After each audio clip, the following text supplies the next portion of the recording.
কারণ মহিলাদের মধ্যে অনেক প্রতিভা লুকিয়ে আছে, তারা কিন্তু পারলে অনেক কিছু করতে পারে। আমাদের মধ্যে অনেকে লেখাপড়া জানে কিন্তু তাকে অশিক্ষিতর মতো বাস করতে হয়।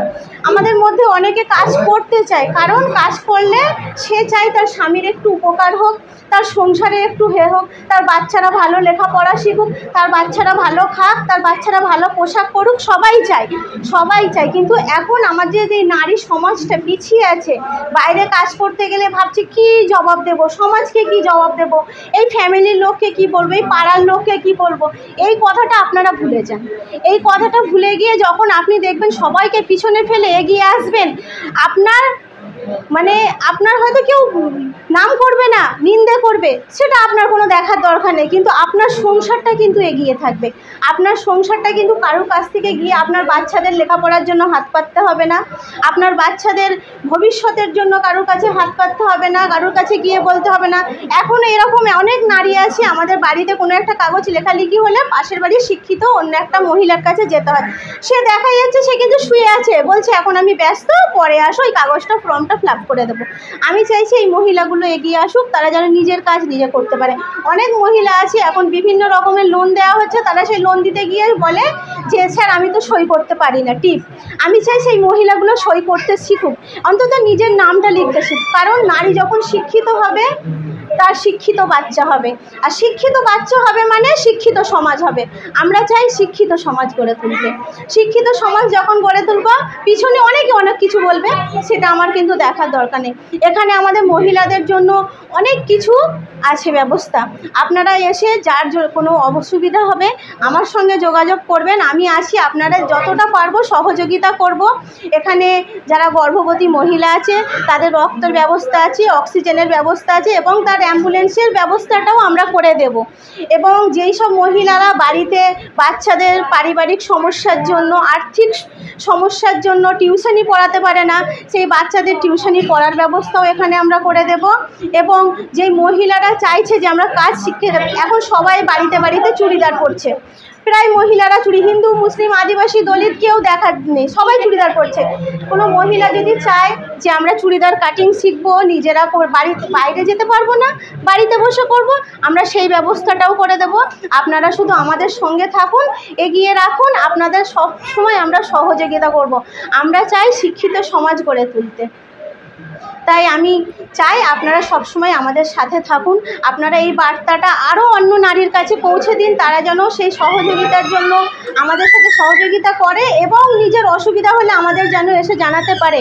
আমি কথা দিচ্ছি আমরা যতটা পারবো চেষ্টা করব। এখানে সদস্য হতে গেলে কিছুর প্রয়োজন না, শুধুমাত্র আমরা একটা মেম্বারশিপ ফর্ম করেছি, সেটা 1 টাকা দিয়ে ওটা ফিল আপ করলে আমাদের এখানে এসে সদস্য হয়ে যেতে পারবে। আপনারা এই যে নারীকে এই বর্তমান সময়ে আগে নিয়ে যেসব প্রকল্পগুলো নিয়েছেন, তার মধ্যে অন্যতম যে স্বনির্ভর, এই স্বনির্ভর করার জন্য আপনারা যে লোনের যে ব্যবস্থা করেছেন, এই লোন পরিশোধের সিস্টেমটা কি করেছেন এবং কিভাবে কাদেরকে দেবেন, সেবা কাদেরকে চিহ্নিত করে দেবেন? আমরা চাই যে মহিলারা বাড়িতে বসে কাজ করে, তারা স্বনির্ভর হতে চায়, সেই সব মহিলাদের আমরা খুব অল্প পরিমাণে লোন দেবো, যাতে তারা কাজে সহযোগিতা করতে পারি তাদের কাজে। সেটা আমরা সাপ্তাহিকভাবে অল্প অল্প করে ফেরত নেব, বিনা সুদে। নারী শক্তি ফাউন্ডেশন এর মূল উদ্দেশ্য হচ্ছে যে পিছিয়ে বর্গের যে মহিলারা আছে তাদেরকে স্বনির্ভর করে তোলাই আমাদের মূল উদ্দেশ্য। এই নারী শক্তি ফাউন্ডেশনের যেসব কর্মসূচিগুলো আপনারা তুলে ধরেছেন, যে গর্ভবতী মহিলাদের অ্যাম্বুলেন্স থেকে শুরু করে, মূলত যেটা মানুষ আর্থিক সংকটে বুঝে লোন দেবেন বলেছেন, কতজন সদস্য আছে এবং কিভাবে তাদেরকে গাইডলাইন করে লোন দেবেন বা তার কি পরিশোধ কি করবেন? দেখুন, নারী শক্তি ফাউন্ডেশনটা প্রথমত এটা কোনো লোন কোম্পানি নয়, এটা হচ্ছে যে নারীরা, যে মহিলারা সমাজ থেকে পিছিয়ে এসছে। আমরা সকালে যখন ঘুম থেকে উঠে কাজের জন্য আপনি বেরোই, দেখি অনেক মহিলারা আছে যে কাগজ কুড়োনোর বস্তা নিয়ে যায়, অনেক মহিলাদের দেখছি রাস্তায় সবজি বিক্রি করতে, মাছের ঝাঁকা নিয়ে যেতে। সেই মহিলাগুলোকে যদি একটু সম্মানের দিকে আমরা ফিরিয়ে আনতে পারি, যে মহিলাদের কাজ করবে, যেরকম কেউ হাতের কাজ করুক, কেউ নিজস্ব ছোট ব্যবসা করুক, সেই কারণে আমরা লোন দেওয়ার কথা বলছি। লোন মানে এমন নয় যে আমরা র্যান্ডামলি লোন দেবো, আমাদের কিছু কন্ডিশন থাকবে, কিছু টাইম অ্যান্ড কন্ডিশন থাকবে, তাদের সাথে আমরা বোঝাপড়া করব। টাকা নিয়ে আপনি ফোন কিনবেন বা গাড়ি কিনবেন এমন কোনো ব্যাপার নয়, আপনাকে কোনো ব্যবসা করতে হবে, সেই ব্যবসা প্রশিক্ষণ আমরা দেবো, সেই ব্যবসার র ম্যাটেরিয়াল আপনার দেবো, এবং তৈরি হয়ে যাবার পরে সেই মাল কিন্তু ফর ম্যানুফ্যাকচারিং আমরাই কিনব। এই যে আপনারা বিভিন্ন প্রশিক্ষণ দেন, তার জন্য ফিস না, এটা একদম বিনামূল্যে। আমাদের এখানে একদম সেলাই কাজ থেকে, কাটিং থেকে শুরু করে, সেলাই থেকে শুরু করে, আমাদের পুতুল বানানো, হাতের কাজ, ছবি আঁকা, ছাতা ফিটিং, এরকম বিভিন্ন কাজ। মহিলাদের যেরকম পুঁতি টাকা হয়, মাথার ক্লিপে পাথর টাকা, সব রকম কাজ আছে যেগুলো প্রশিক্ষণ দেওয়ার আমরা প্রশিক্ষণ দেওয়ার পরে সেটাকে শিখিয়ে তাকে কাজ করিয়ে র ম্যাটেরিয়ালের ব্যবস্থা আমরা করে দেবো, এবং ম্যানুফ্যাকচারিং করিয়ে আমরা সেই মালটা আমরা কিনে নেবো। এবার আপনারা ভাবছেন যে নারী শক্তি ফাউন্ডেশনে এত মাল কিনে স্টক করবে কি, এটাও একটা কথা। এই নারী শক্তি ফাউন্ডেশনে আমরা হচ্ছে শুধু আমরা যে বড় কোনো প্রজেক্ট কিনবো তা নয়, কোনো মহিলা যদি বাড়িতে বসে ভালো ছবি আঁকতে পারেন সেই ছবি আমরা কিনে নেবো, ফ্রেম করে আমরা সেই ছবি আমাদের কাছে রেখে দেবো। তারপরে কেউ যদি ডিমের খোসায় কোনো কাজ করতে পারে বা কেউ পাপোশ বানাতে পারে, বিভিন্ন রকম কাজ, আপনি যে কাজটাই করছেন না কেন সেই কাজটা কিন্তু আমরা আপনাদের কাছ থেকে কিনে নিচ্ছি। নিয়ে শুধু হাওড়া জেলা নয়, পশ্চিমবঙ্গের বিভিন্ন জেলায় যেরকম বড় বড় শপিং মলগুলো আছে বা যেখানে মেলা বসে বা যেখানে মার্কেটগুলো আছে, সেখানে আমরা নারী শক্তি ফাউন্ডেশনে ক্যাম্প করে আমরা একদম দেশি প্রোডাক্ট, কোনো মেশিন ছাড়া, ব্যবহার ছাড়াই কিন্তু আমরা যেটা হাতে বানানো হবে এবং মহিলারা বাড়িতে বসে করবে সেই মাল আমরা মানুষের কাছে তুলে ধরবো।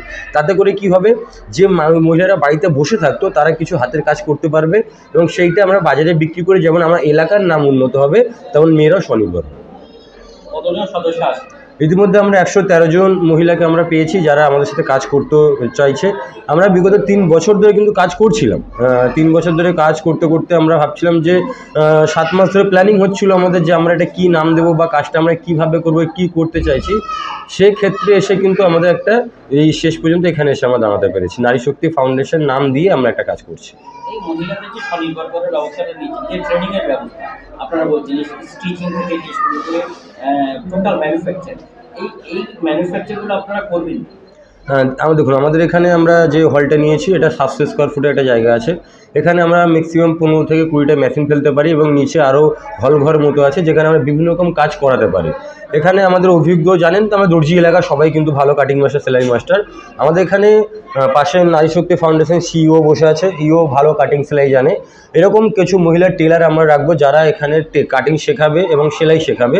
শেখানোর পরে আপনারা এখানে যদি মনে করেন যে আমরা একটা লেডিস টেলার খুলবো, সেই লেডিস টেলার আপনারা শুধু জায়গা লোকেশন দেখবেন, আমরা দোকানে যদি কোনো ব্যবস্থা, দোকানের ব্যবস্থা আমরা করবো, সেই দোকানের মেশিন থেকে শুরু করে আপনাদেরকে খদ্দের পর্যন্ত আমরা করে দেবো। এবং যদি আপনারা মনে করেন না আমরা একটা বুটিক খুলতে চাই, আপনি মাল তৈরি করুন, করে নারী ফাউন্ডেশনের ট্যাগ লাগিয়ে আমাদেরকে দিন, সেই মাল আমরা বাজারে আমরা নিজেরা বিক্রি করি। এই আজকের দিনে কি বার্তা দেবেন মহিলাদের জন্য? আজকের দিনে বার্তা দেবো যে আপনারা শুধুমাত্র রান্নাঘরে আটকে থাকবেন না। আমরা দেখেছি ভারতবর্ষের বাইরে মেয়েরা প্লেন চালাতে, তাদের দেখেছি ট্রেন চালাতে, 25 টাকা 30 টাকা লরি চালাতে। শুধুমাত্র আমাদের ভারতবর্ষ এমন একটা জায়গা যেখানে মহিলাদেরকে আমরা বলি সমান সমান, কিন্তু রান্নাঘর থেকে আমরা বের করতে দিই না। আমরা হসপিটালে গেলে নারী ডাক্তার খুঁজি, আমার যখন স্ত্রীর বাচ্চা হবে আমরা নারী ডাক্তার খুঁজি, কিন্তু আমার বাচ্চাকে আমার মেয়েকে আমি কলেজেই পাঠাতে চাই না। এই সমাজটা আমাদের পরিবর্তন করতে হবে, নারীকে সামনে আনতে হবে, নারীকে আগে আনতে হবে। আপনি যে বলছেন এই যে প্লেন, একটা মহিলা প্লেন চালাবে, মানে শিক্ষা একটা বড় বার্তা। এই শিক্ষা নিয়ে আপনারা কি কাজ করবেন? দেখুন, শিক্ষা নিয়ে যদি বলতে চাই, আমাদের প্রাইমারি স্কুল যেগুলো আছে গরমের জন্য 3 মাস ছুটি, কিন্তু সেই পাড়ায় আমি নারী শক্তি ফাউন্ডেশন কোনো সরকারি কটূক্তি করছি না। রাজ্য সরকার, কেন্দ্র সরকার সবাই বলছে আমরা মহিলাদেরকে টাকা দিচ্ছি, এ করছি, তা করছি। কাউকে টাকা দিতে হবে না। আপনি আপনার স্কুলে গরমের জন্য ছুটি দিতে হবে না, একটা এসি লাগিয়ে দিন, দেখবেন স্কুল ছুটি হচ্ছে না, আপনার বাচ্চারা স্কুলে আসতে পারছে। সেখান থেকে আপনাকে ওই যে ভান্ডার, হ্যাঁচড়ি ট্রি সব বন্ধ করে দিন, আপনি স্কুলে ফোকাস দিন। আপনি একটা এসি লাগান, মাত্র 30,000 টাকা খরচা। সেই এলাকার অন্য কোনো যার নামে কিন্তু আপনি লাখ লাখ টাকা খরচা করছেন। আপনি স্কুলে একটা এসি লাগিয়ে দিন, আপনাকে ইলেকট্রিক ভাড়া দিতে হবে না, আপনি সোলার প্ল্যান্ট করুন। আমরা নারী শক্তি ফাউন্ডেশন নিজের টাকায় সরকারি স্কুলে সোলার প্ল্যান্ট করে দেবো। স্কুলের ছাদ ফাঁকা আছে, সোলার বসিয়ে দেবো, সেখান থেকে সূর্যের আপনার উত্তাপে বিদ্যুৎ তৈরি হবে, সেই বিদ্যুৎ এসি চলবে, স্কুল ছুটি থাকবে না। সহজ ব্যাপার, এটা সরকার চাইলে করতে পারে। যদি সরকার 365 দিন স্কুল ছুটি রাখে, ফের আমার মতো একটা ছেলে সেখানে বাইট দেবে, সরকারের মাথা খারাপ করবে। এটাই হচ্ছে আমাদের কাজ, সে সমাজ শিক্ষিত সমাজ তৈরি করবে।